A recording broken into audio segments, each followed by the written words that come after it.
One of the primary companies that brought early 90s VR to mainstream consumer awareness was Virtuality, which was originally part of the W Industries Group from Leicestershire in the UK. Virtuality created various virtual reality products over the course of a decade, but they are perhaps best known for their early 1000 and 2000 series of arcade-style VR pods. I've tried a number of these pods at various times over the years, and in this video I want to give a very brief overview of Virtuality and also talk about a couple of my own experiences with the technology. With that, let's take a look. Immersed Robot. Hello everyone, welcome to Immersed Robot. So in this video I originally planned a much more in-depth look at Virtuality, but just doing a quick cursory look on YouTube, it already seems that people have already made some quite in-depth videos about Virtuality, the history of the company and all of those other things that go into that. So it seemed a little bit redundant for me to do the same thing and just tread over old ground with that. So instead I thought I'd just take a quick look at the company, followed by some personal experiences with the Virtuality technology that I've had. So Virtuality started in the mid to late 80s with Jonathan Waldern's research into virtual reality technology, and this was around the same time that Jaguar was exploring similar technology with VPL in the United States. And if you're interested in Jaguar and the story of VPL, then you can check out one of my other retro VR videos on this channel. But Jonathan Waldern, along with a number of other people in the W Industries startup, introduced the 1000 series of Virtuality pods in October of 1991, and these were based primarily on the computing power of Amiga 3000s, and they came in two forms, standing pods and seated pods. They were shown at technology events, arcades and retail stores around the world, and were among the first to really show what VR was all about to a more mainstream audience,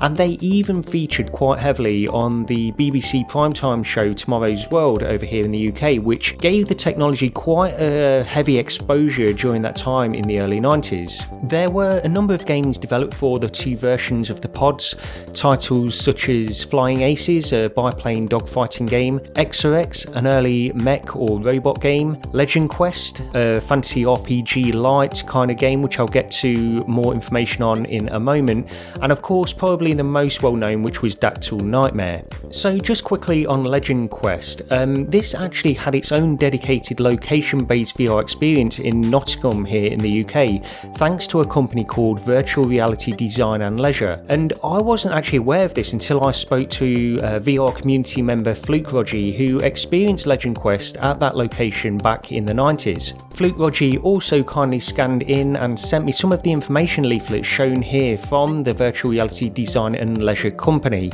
So it's plain to see that during the early 90s, and even with the more limited VR technology of the time, a number of companies were experimenting with similar kinds of mainstream VR exposure as we're seeing today in VR location-based services such as The Void and Zero Latency. So even in that early, more rudimentary form, the potential of VR was plain to see for some people, and it's only with hindsight that we now understand that the limitations of the technology and experience were holding it back, even if the concept of VR itself was showing the potential. But back to Virtuality. After the 1000 series of pods, the company transitioned to 486 based PCs in the 2000 series, and later the 3000 series, which used Pentium based PCs. The company also collaborated with IBM on Project Elysium, which was an enterprise-focused headset for construction and architectural applications, as well as collaborating with Atari on their unreleased and abandoned Jaguar VR system.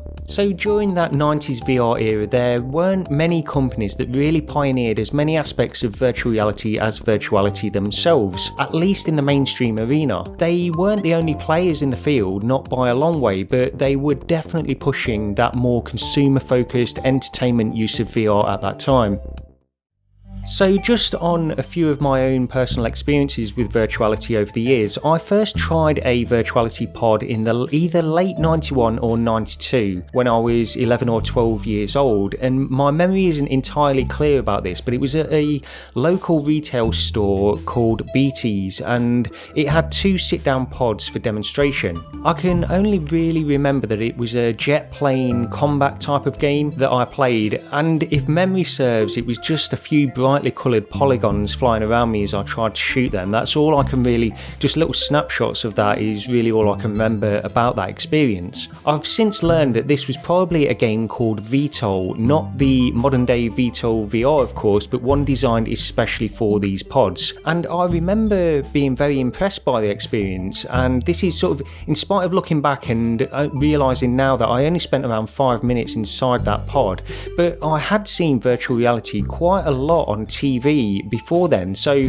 when I saw those pods in that retail store it was quite exciting to see them there in person. So I'd seen them on Tomorrow's World or something like that before that time, so it was a great experience to have then. And although I was fascinated by it and it's sparking something in me that wouldn't return until the Oculus Kickstarter perhaps many years later, I didn't really follow VR too much after that during the 90s, and I was barely aware of the PC VR headsets during that time, during that decade, such as the Cybermax and the VFX1, and I'm not even sure I remember seeing much coverage of them at that time, although when I do look back in some of the old Amiga magazines and the old PC magazines back then, I can see that there were adverts for the Cybermax in various issues, and also Virtuality machines being covered quite extensively in those magazines too. But that first experience in VR always stuck with me, and it was quite a few years ago that I became aware of the Retro Computer Museum here in the UK, which is located in the city where I live, and I found out they had a number of Virtuality pods available to try.